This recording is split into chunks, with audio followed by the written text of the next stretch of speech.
Hello everyone, this is Today in History. Today is January the 25th, the 25th day of 2024. There are 341 days left in the year. On this day in 41 CE, CE meaning current era, Claudius I, who extended Roman rule in North Africa and made Britain a province of the Roman Empire, was affirmed as emperor, rising to the post one day after the murder of his nephew, Gaius Caesar, better known as Caligula. On this day in 844 CE, a Roman archdeacon named Jiang was elected anti-pope against the nobility's candidate, Pope Sergius II. On this day in 1533, England's King Henry VIII secretly married his second wife, Anne Boleyn, who later gave birth to Elizabeth I.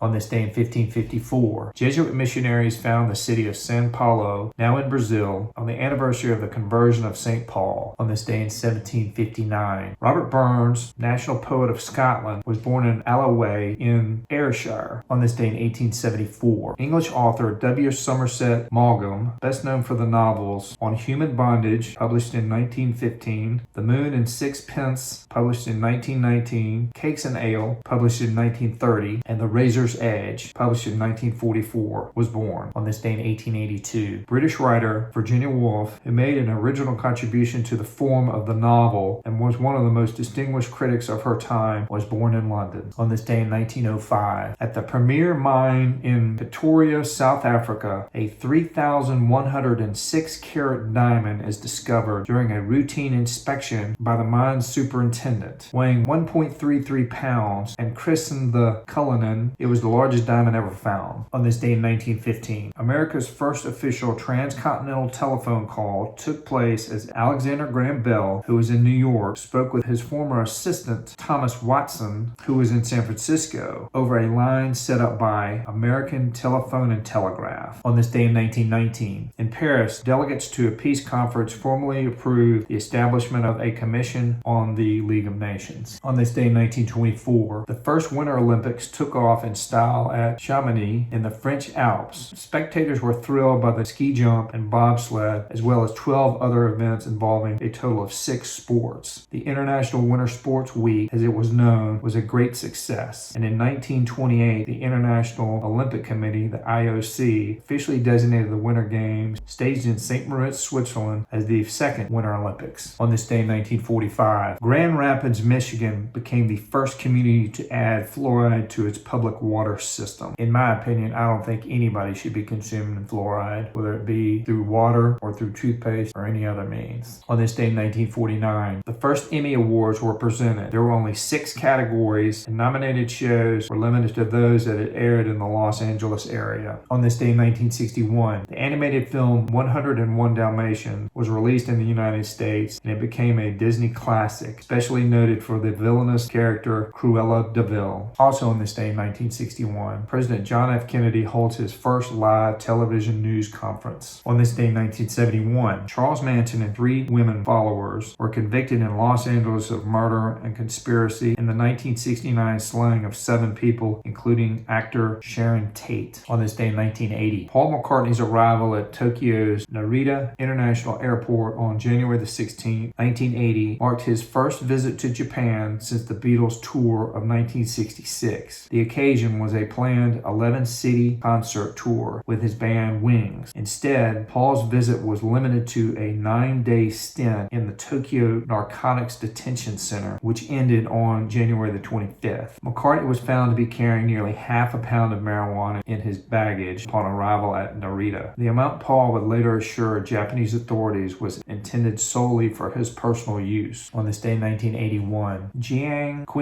the widow of Chinese leader Mao Zedong, is sentenced to death for her counter-revolutionary crimes during the Cultural Revolution. On this day in 1995, Russia's early warning defense radar detected an unexpected missile launch near Norway, and Russian military command estimates the missiles to be just minutes from impact on Moscow. Moments later, Russian President Boris Yeltsin, his defense minister, and his chief of staff are informed, and the nuclear command system switched to combat mode. This marks the first time in history of the Soviet-made weapons system that the nuclear suitcases carried by the president and his top commander were ever activated. On this day in 2005, A Wichita, Kansas television station received a postcard from the BTK killer that leads police to discover a Post-Toasties cereal box that had been altered to contain the letters BTK. This communication was one in a long line sent by the serial killer who terrorized Wichita for over 30 years, brutally murdering 10 people and taunting law enforcement and the local media. A month later, on February the 25th, Dennis Lynn Rader, a husband, father of two, and compliance officer for Park City, Kansas, was taken into custody and soon confessed to being the BTK killer. On this day in 2005, American architect Philip C. Johnson, who wielded great influence in American architectural design, played a defining role in several 20th century movements, died in Connecticut. On this day in 2017, American actress Mary Tyler Moore, who helped redefine the portrayal of women on television with her roles in the comedies The Dick Van Dyke Show, airing from 1961 to 1966, and The Mary Tyler Moore Show, airing from 1970 to 1977, died in Greenwich, Connecticut. All right, folks, that's it for today. Today is Thursday, January the 25th, the 25th day of 2024. There are 341 days left in the year.